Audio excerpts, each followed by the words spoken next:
Very good morning everyone, how are you all. तो I hope कि आप लोग सब ठीक होंगे।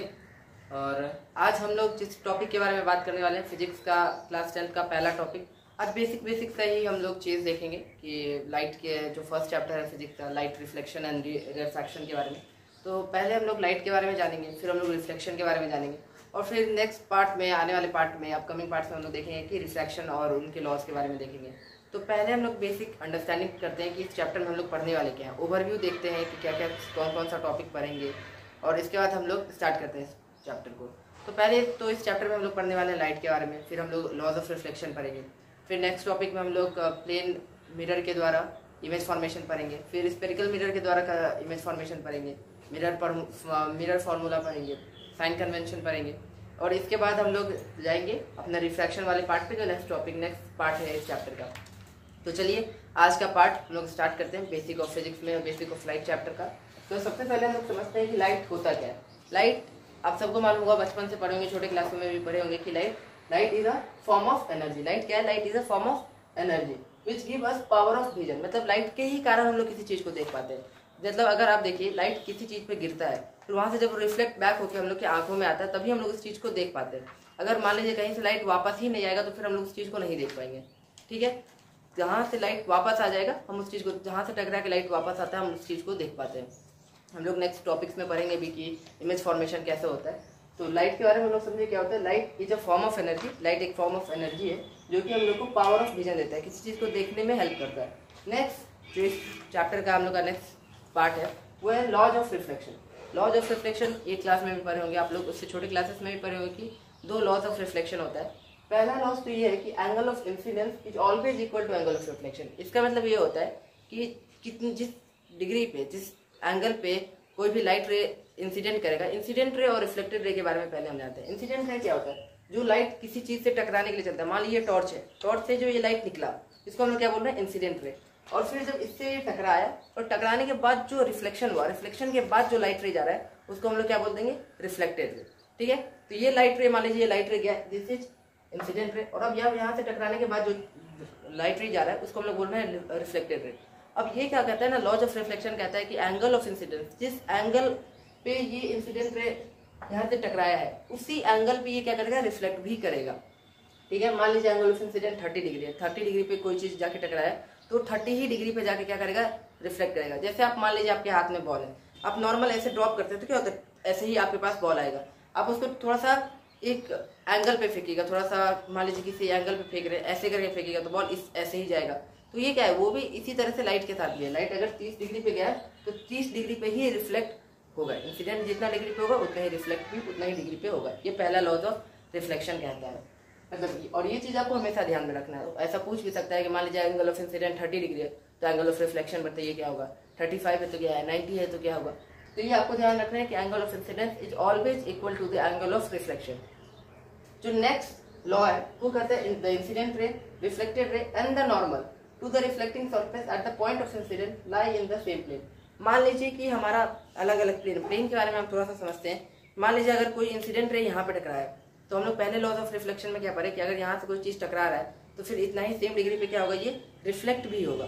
ठीक, अब मान लीजिए इस पे टकराया, और ऐसा थोड़ा है कि हम यहाँ से ये लाइट रे निकलेगा, ऐसा तो होगा नहीं। कि आप मान लीजिए आप बॉल फेंक रहे हैं सामने वाले दीवार पे, और ये मिट्टी पे से आप एकदम नीचे से एक बॉल आ जाएगा, ऐसा होगा नहीं। जहाँ गया वहीं से वो इंसिडेंट करेगा और वहीं से वो रिफ्लेक्ट करेगा। मान लीजिए हम अगर इसके ऊपर ऐसे एक इंसिडेंट लाइट लिया, यहीं से क्या होगा? रिफ्लेक्ट भी होगा। ऐसा तो नहीं होगा कि यहाँ से इंसिडेंट गया और यहाँ से एक लाइट रे जा रहा है। तो ये पूरा प्लेन है, तो जिस प्लेन पे इंसिडेंट रे आता है, उसी से रिफ्लेक्टेड रे भी निकलेगा और नॉर्मल भी। और नॉर्मल के बारे में समझे, नॉर्मल कोई ऐसा एक्चुअल में लाइन नहीं होता है। नॉर्मल क्या है? इमेजिनरी लाइन है। नॉर्मल क्या करता है? एक इमेजिनरी लाइन है। ठीक है, हम यहाँ पे एंगल मेजर करने के लिए एक नॉर्मल इमेजिनरी लाइन को ड्रॉ करते हैं। तो इंसिडेंट रे जो होता है, इंसिडेंट रे हो गया, रिफ्लेक्टेड रे हो गया और नॉर्मल, तीनों क्या होता है? एक ही प्लेन पे लाई करता है eight the point of incident. मतलब जिस पॉइंट पे इंसिडेंट कर रहा है, इस पॉइंट पे इंसिडेंट रे, रिफ्लेक्टेड रे और नॉर्मल, तीनों एक ही पॉइंट पे क्या करेगा? तीनों एक ही प्लेन में क्या करेगा? लाई करेगा। ऐसा नहीं है कि एक इंसिडेंट रे यहाँ पे गया और नॉर्मल क्या कहते हैं नीचे से निकल रहा है, या और क्या कहते हैं जो रिफ्लेक्टेड रे है किसी साइड से निकल रहा है। ऐसा नहीं होगा, इसी प्लेन में से आएगा, इसी प्लेन में से आएगा। तो ये कहता है आपका सेकंड लॉज ऑफ रिफ्लेक्शन। जो कि incident ray, reflected ray and the normal to the reflecting surface at the point of incident all lies on the same plane. और ये आपको ध्यान में रखना है। इसके बाद हम लोग समझते हैं थोड़ा सा नेक्स्ट टॉपिक के पढ़ने से पहले हम लोग को रियल इमेज और वर्चुअल इमेज के बारे में समझना होगा। रियल इमेज क्या होता है और वर्चुअल इमेज क्या होता है, तभी हम लोग नेक्स्ट जब टॉपिक में प्लेन मिरर के द्वारा इमेज फॉर्मेशन पढ़ेंगे या तो फिर हम लोग स्पेरिकल मिरर से इमेज फॉर्मेशन पढ़ेंगे, तो आप लोगों को समझ में आएगा कि यार रियल कहीं हम बोल रहे हैं कि रियल इमेज बन रहा है, कहीं बोलेंगे वर्चुअल इमेज बन रहा है, तो ये रियल इमेज क्या होता है, वर्चुअल इमेज क्या होता है, तो इसको हम लोग समझते हैं।